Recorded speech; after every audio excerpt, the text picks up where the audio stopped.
Bem-vindo ao canal Alcançar com o Professor Eliazer. Nesse vídeo estamos recebendo o convidado, intérprete de Libras, Luciano Germano, da cidade de Jundiaí. Ele relatará a história da educação dos surdos, trazendo várias informações importantes. Quem quiser conhecer o trabalho do Luciano, acesse aqui na descrição do vídeo as suas redes sociais. Desde já, Luciano, agradeço a sua participação. Aqui no canal Alcançar com o Professor Eliazer, o importante é você alcançar o conhecimento. Vamos lá aprender sobre a educação dos surdos?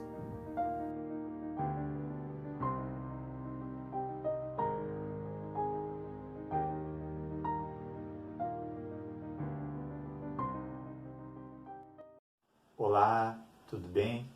Eu sou o Luciano Germano, tradutor e intérprete de Libras, guia e intérprete para pessoas com surdo-cegueira, onde a comunicação através do Libras Tátil, que esse aqui é o sinal. Sou formado pela Universidade Federal de Santa Catarina, no curso do Letras Libras. Tenho as minhas especializações em Educação Especial, em Libras e na deficiência múltipla sensorial e na surdo-cegueira, como mencionado aqui. Hoje eu vim aqui para falar com vocês sobre a história da educação dos surdos no Brasil, mas especificamente em Jundiaí região. Então eu vou contar como que surge a língua de sinais aqui em nossa cidade, tá? Mas para mim chegar até aqui eu vou falar um pouquinho de como que ela surge no mundo e como que ela surge no Brasil, tá? 1740 é fundado a primeira escola de surdos no mundo, tá? Essa escola é fundada na cidade de Paris, na França. Passando para 1855, Dom Pedro II, imperador do Brasil. Ali as pesquisas ela não tem ainda uma resposta afirmativa assim, exatamente de quem era as crianças que Dom Pedro II queria alfabetizar em língua de sinais. Existiam 2 crianças surdas em sua família, tá? Que precisavam ser alfabetizadas. Então, Dom Pedro II convidou um professor surdo da França, né? Como eu disse aqui, França surge a primeira escola de surdos no mundo. Então, na França, a referência mundial em língua de sinais, né? Porque de lá que começam a se originar as pesquisas sobre a educação dos surdos. Então, ele convida o professor Rouet, um professor surdo, tá? Que vem até o Brasil para alfabetizar essas 2 crianças surdas, tá? De Dom Pedro II. E aí o professor disse para Dom Pedro que precisava fazer um projeto e que o Brasil precisava ter uma escola de surdos também. Então eles fizeram um projeto, tá? E 2 anos após esse projeto surge a primeira escola de surdos no Brasil, Instituto Nacional de Educação dos Surdos, onde o sinal é esse aqui, ó, essa configuração e 2 toquinhos aqui. O INSS, Instituto Nacional de Educação dos Surdos. Esse instituto ele é fundado no dia 26 de setembro de 1857. Então, no próximo 26 de setembro de 2020, vai estar comemorando 163 anos de fundação. Antigamente, tinha aquela questão da nomenclatura surdo e mudo. Então, quando foi fundado, tinha ainda era Instituto de Surdos e Mudos. Então, essa nomenclatura já não existe mais, tá? Então, por isso que é o Instituto Nacional de Educação dos Surdos. Tá? É um colégio inteiramente para surdos, um colégio internato, onde todos os alunos tinham que estudar nesse colégio, tá? O professor, ele começa então a ensinar para as crianças surdas o alfabeto manual. Quando essas crianças chegam na escola, esse professor ensina o alfabeto manual. E qual o alfabeto que ele ensina, né? É o que ele sabia, o que ele trouxe para o Brasil, que é o que nós usamos aqui, o A, o B, o C e assim por diante, que é o alfabeto manual francês. É o que ele sabia e ele trouxe para o Brasil. Mas ele disse para aquelas crianças, para aqueles jovens que estavam na escola, que eles que tinham que criar o vocabulário da língua brasileira de sinais. E como que eles iam criar? Através da sua visualização. Tá? Então, naquela época não existia, né, o notebook, mas você vê aqui o notebook, qual é a característica dele para os surdos criar. Então, esse ficou o sinal. Então, você via uma cadeira, a cadeira, a mesa. Então, aqueles surdos que tinham que criar o vocabulário da língua brasileira de sinais, porque até então o professor precisava voltar para o seu país. E aí, os surdos começaram a criar a língua brasileira de sinais. Porém, em 1880, acontece o Congresso de Milão. Tá? O que foi esse Congresso de Milão? O Congresso de Milão, como foi aconteceu em 1880, na Itália. Ele foi para ser decidido qual seria o método utilizado dentro de escolas de surdos, se era o método oralista ou o método da língua de sinais. Esse congresso aconteceu em 3 dias e nesses 3 dias foi definido então que o método oralista era o melhor método para o surdo aprender. Então, a partir daquele momento, todas as escolas de surdos no mundo que existiam, 1880, não se podia mais usar a língua de sinais. E o INES, como já tinha 23 anos ali de fundação, né, de existência, também não poderia mais usar a língua de sinais. Então, a língua de sinais, naquele momento, estava proibido. Dentro de sala de aula, os surdos tinham que aprender através do método da oralização. Tá? Esse foi o método escolhido dentro desse Congresso de Milão. Tá? E aí se passaram mais ou menos aí 9 décadas para que chegasse a comunicação total no Brasil e aí se voltasse a usar a língua de sinais dentro de sala de aula. Tá? Esse foi o processo. E como que ele chega em Jundiaí, nossa região? Em Jundiaí, 1951, tá? Existia uma indústria chamada Argos, onde hoje esse complexo Argos é a Secretaria de Educação da cidade de Jundiaí, tem ali a TVTEC, tem a biblioteca, né? Entre outras atividades que tem nesse complexo.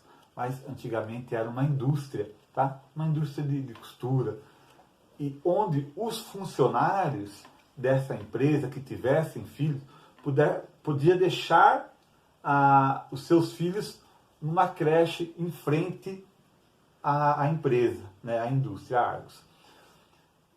E dentro daquela creche tinha uma criança de 10 anos de idade surda. Até que um dia uma profissional de São Paulo veio conhecer esse processo de indústria, de creche, de escola, tá? E viu que ali tinha uma criança surda. Então pediu para que chamasse a mãe na indústria. A mãe então foi até a creche, viu, conversou com esse profissional, né, da assistente social e informou assim, ó, o seu filho é uma criança com 10 anos, que não é alfabetizada, não sabe a língua de sinais, não sabe ler e não sabe escrever. Né? A única maneira de ele se desenvolver é indo para uma escola especial. Que até então, a única escola especial de surdos que tinha era no Rio de Janeiro, Instituto Nacional de Educação dos Surdos. Foi feita uma carta, tá, assinada pela mãe dessa criança para Getúlio Vargas. Passando um ano, o Getúlio Vargas retornou, dando deferimento da matrícula desse aluno. Então, essa criança vai embora, é levada pela assistente social, tá? A mãe fica em Jundiaí, e essa criança, a partir daquela data, 1952, aí, vai embora para o Rio de Janeiro estudar nesse colégio e morar no colégio, porque era um colégio de internato. Então, como era no regime internato, essa criança passava o ano inteiro no colégio e vinha embora quando possível nas suas férias. Quando não possível, ficava no colégio. Tá? Essa criança foi lá que aprendeu a ler, a escrever e mesmo sendo do método oralista dentro de sala de aula, mas foi lá que ele aprendeu a língua de sinais. O porquê? Porque nos corredores desse colégio, nos alojamentos desse colégio, nas suas refeições, todos eles se comunicavam através da Libras, da língua brasileira de sinais, que é a língua de conforto dos surdos. Então, dentro de sala de aula, era proibido a língua de sinais. Tá? Mas fora, na sala de aula, eles usavam a língua de sinais. E até por isso que hoje nós estamos aqui, com uma língua reconhecida até mesmo por lei no nosso país. Tá? Porque eles continuaram trabalhando com a língua de sinais. Eles aumentaram esse vocabulário dentro desse colégio. Tá? Então, essa criança aprendeu tudo nesse colégio. Até que eu falo que ali é a faculdade, foi a faculdade da vida dessa criança. Porque em 1958, tá, essa criança volta para Jundiaí, já não querendo mais ficar no colégio, né, já, agora sim, perto dos seus pais, tá, e tinha mais um irmão, que não era surdo, ouvinte, para conviver junto com a sua família, já alfabetizado. E aí ele começa a alfabetizar as outras crianças surdas que não tinham língua de sinais em nossa cidade. Tá? As crianças, os adolescentes, os jovens, ele começa a fazer esse trabalho. Né? E em 1971, ele com um grupo de 30 surdos, já na sua fase adulta, eles fundem a primeira associação de surdos, a primeira e a única da nossa cidade, que é o Clube dos Surdos de Jundiaí. Tá? Foi fundado no dia 2 de junho de 1971. Tá?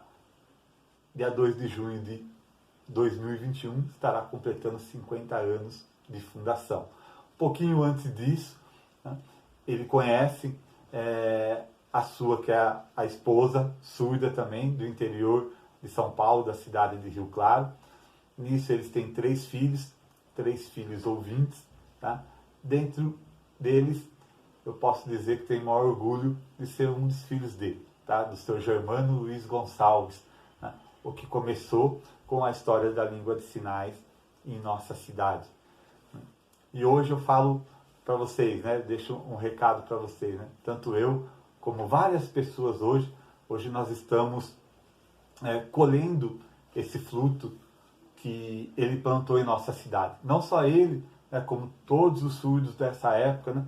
Ele foi o único que teve a oportunidade de estudar no INSS, tá? Mas com surdos dessa década que batalharam pela língua de sinais, pela cultura surda, pela comunidade. Né? E também lembrando aqui, né, a minha avó que teve muita coragem de deixar o seu filho embora para uma cidade como o Rio de Janeiro. Por que ela deixou embora? Porque ela não gostava do seu filho, porque seu filho era um deficiente auditivo, era um surdo? Não. Né? Eu tenho certeza que ela deixou ele embora, porque ali ela estava decidindo o que era melhor para o filho dela e não para ela. Ela sabia da necessidade da alfabetização em língua de sinais, da leitura, da escrita da língua portuguesa, para ele poder se desenvolver. E lá ele foi, voltou, né? Fundou a Associação dos Surdos e cria uma grande e importante família, a comunidade surda de Jundiaí e de toda a região, onde hoje eu convido você a participar dessa comunidade. Porque o seu Germano hoje não está mais aqui entre a gente, né, mas ele deixou esse grande legado, né, para mim, para minha família e para você, simpatizante de Libras, aluno, professor, tradutor e intérprete. Seja todos bem-vindos a essa grande e importante comunidade surda de Jundiaí e região. Muito obrigado, um grande abraço a todos.